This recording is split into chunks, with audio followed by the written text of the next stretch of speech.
Tunggu dulu. Assalamualaikum warahmatullahi wabarakatuh. Kami di sini ingin mempresentasikan kasus program siaran yang melanggar etika penyiaran dengan studi kasus Indosiar Sinetron Zahra. Nama-nama anggota kita ada Diki Santoso, saya sendiri, ada Dinda Nikita Gracia, ada Faiz Hugo Prakoso, ada Franciscus Saverius Soekarno, dan yang terakhir ada Muhammad Haikal Jefansyah. Oke, kita langsung masuk ke dalam pembahasan masalah. Pembahasan masalah akan dijelaskan oleh Faiz. Oke, sinetron Zahra yang tayang di Indonesia mendapat banyak protes dari masyarakat karena dinilai menampilkan perilaku pedofilia. Hal ini lantaran menampilkan artis usia 15 tahun yang berperan sebagai istri ketiga dalam sinetron tersebut. Bukan tanpa alasan, sinetron tersebut menjadi sorotan sebab melibatkan aktris berusia 15 tahun untuk beradegan dewasa dengan aktor berusia 39 tahun. Bukan hanya status pernikahannya, sinetron itu juga dikecam lantaran adegan suami istri yang ditampilkan. Judulnya Malam Pertama Zahra dan Pak Tirta, istri pertama dan kedua panas, serta Zahra hamil. Pak Tirta dan Zahra semakin mesra, yang menjadi netizen di media sosial.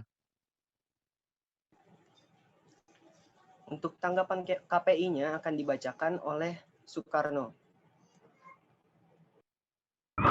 KPI menyebut dalam dunia penyiaran ada aturan yang bernama pedoman perilaku penyiaran atau standar program penyiaran yang harus ditaati oleh seluruh pihak yang terlibat. Apabila ada program siaran yang tidak sesuai dengan aturan-aturan tersebut, maka tindakan tegas bisa dijatuhkan. Komisioner Pusat KPI Bidang Kelembagaan Nuning Rodiah menyebut salah satu aturan dalam P3 dan SPS adalah menyangkut perlindungan kepada anak dan remaja. Perlindungan terhadap anak dan remaja ini mencakup anak sebagai pengisi atau pembawa program siaran, anak sebagai pemeran dalam seni peran, dan anak sebagai materi dan muatan dalam program siaran. Oleh karenanya, Nuning mengingatkan bahwa pihak pengelola rumah produksi untuk mentaati aturan-aturan yang ada. Jangan sampai diberi peran akan berpengaruh secara negatif bagi tumbuh kembang dan psikologi anak. Sudah. Lanjutannya akan dibacakan juga oleh Soekarno. Pihak Indosiar telah menerima semua masukan publik atas sinetron tersebut. Tindak lanjut dari Indosiar ke depannya adalah mengganti pemeran dalam 3 episode mendatang, ujar Komisioner KPI Pusat Bidang Kelembagaan Nuning Rodiah dalam keterangannya pada Rabu 2 Juni 2021. Hal selanjutnya akan dibacakan oleh Dinda Nikita. 1. Menyerahkan pada rumah produksi. Pergantian pemain ini tentu akan mengubah struktur penceritaan.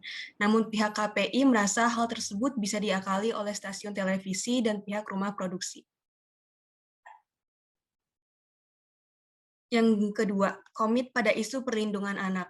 Meski tidak menjadi kewenangan KPI, namun Nuning Rodiah merasa peran melindungi anak harus dilakukan oleh siapapun. Ia pun telah berkoordinasi dengan Komisi Perlindungan Anak Indonesia atau KPAI.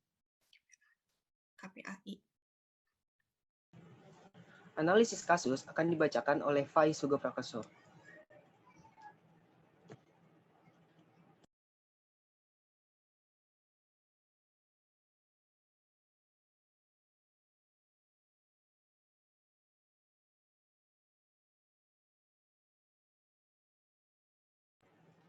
Analisis kasus. Berdasarkan Peraturan Komisi Penyiaran Indonesia Nomor 1 PKPI 03 tahun 2012 tentang Pedoman Perilaku Penyiaran Pasal 14 Ayat 2, lembaga penyiaran wajib memperhatikan kepentingan anak dalam setiap aspek produksi siaran. Yang kedua, berdasarkan Peraturan Komisi Penyiaran Indonesia Nomor 1 PKPI Nomor 3 tahun 2012 tentang Pedoman Perilaku Penyiaran Pasal 21 Ayat 1, lembaga penyiaran wajib tunduk pada ketentuan penggolongan program siaran berdasarkan usia dan tingkat kedewasaan khalayak di setiap acara.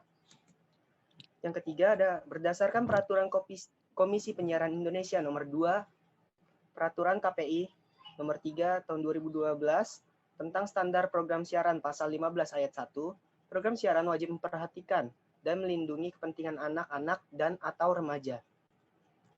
Selanjutnya dibacakan oleh Faiz. Berdasarkan Peraturan Komisi Penyiaran Indonesia Nomor 2 PKPI 3 tahun 2012 tentang standar program siaran pasal 37 ayat 1. Program siaran klasifikasi R mengandung muatan, gaya penceritaan dan tampil sesuai dengan perkembangan psikologis remaja. Yang kelima, berdasarkan Peraturan Komisi Penyiaran Indonesia Nomor 2 PKPI 3 tahun 2012 tentang standar program siaran pasal 37 ayat 2. Program siaran klasifikasi R berisikan nilai-nilai pendidikan dan ilmu pengetahuan, nilai-nilai sosial dan budaya, budi pekerti, hiburan, apresiasi estetik, dan penumbuhan rasa ingin tahu remaja tentang lingkungan sekitar. Yang keenam, berdasarkan Peraturan Komisi Penyiaran Indonesia Nomor 2 PKPI 3 tahun 2012 tentang standar program siaran pasal 37 ayat 4 huruf A. Program siaran klasifikasi R dilarang menampilkan muatan yang mendorong remaja belajar tentang perilaku yang tidak pantas dan atau membenarkan perilaku yang tidak pantas tersebut sebagai hal lumrah dalam kehidupan sehari-hari. Untuk kesimpulan akan dibacakan oleh Dinda Nikita Gracia. Kesimpulannya, dengan contoh kasus sinetron Zahra ini, diharapkan para pelaku seni di industri hiburan pertelevisian lebih banyak belajar untuk tidak menjadikan sebuah film yang melanggar ketentuan dan peraturan hanya untuk mengejar rating maupun mencari kontroversial. Sinetron maupun film seharusnya mempunyai manfaat yang dapat berguna di masyarakat sebagai pembelajaran.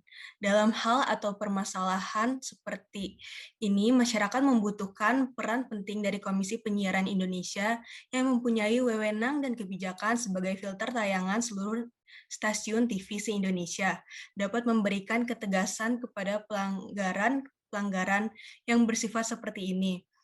Karena kepentingan informasi yang lebih berguna untuk publik atau masyarakat lebih diutamakan, tidak dengan disajikan dengan acara-acara yang tidak beredukatif.